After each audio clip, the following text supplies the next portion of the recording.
አበባ ስጠኝ። ከዚህ የለም የሀምሳ ብር አበባ ስጠኝ። የለም የሀምሳ ብር አበባ ስጠኝ። የለም የአበባ አበባ አሰማም እንዴ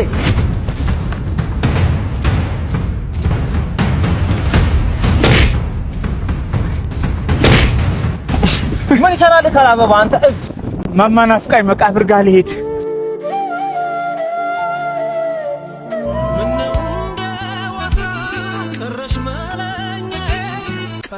እንዴት ነሽ እናቴ? እንዴት ነሽ? እባክሽ ይቅርታ አድርጊልኝ። ሁለት ቀን ጸለይሽ። እንዴት ነሽ አደዬ? እንዴት ነሽ አደኮ? ከሄድሽ በኋላ አይዞ የሚለኝን ሰው አጣሁኝ እኮ። አይዞ አዎ አይዞ መባባል አለብን።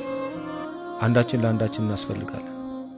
አይዞ አይዞሽ አይዞን መባባል ያስፈልገናል። አንጨካከን። አንዳችን ለአንዳችን ጥላ ከለላ ነው። ምንም ችግሩ ከባድ ቢሆን ልክ እንደዚህ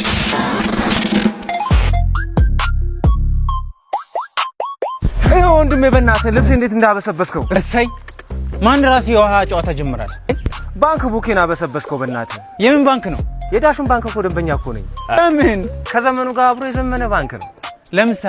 ለምሳሌ ዳሽን ባንክ ሱፐር አፕ በውስጡ በርካታ ኑሮን የሚያቀሉ ጉዳዮችን የያዘ ፕላትፎርም ነው። ቨርቹዋል ማስተር ካርድ የሚባለው ስኳል እዛው ስልክ ይለኳል።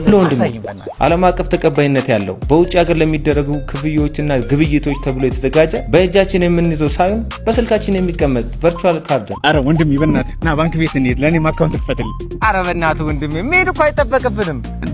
በዳሽን ባንክ ሱፐር አፕ እኮ መክፈት ይቻላል እዚህ ስልካችን ላይ። ጓደኛዬ የልቤ ሰው ዳሽን ባንክ አንድ እርምጃ ቀዳሚ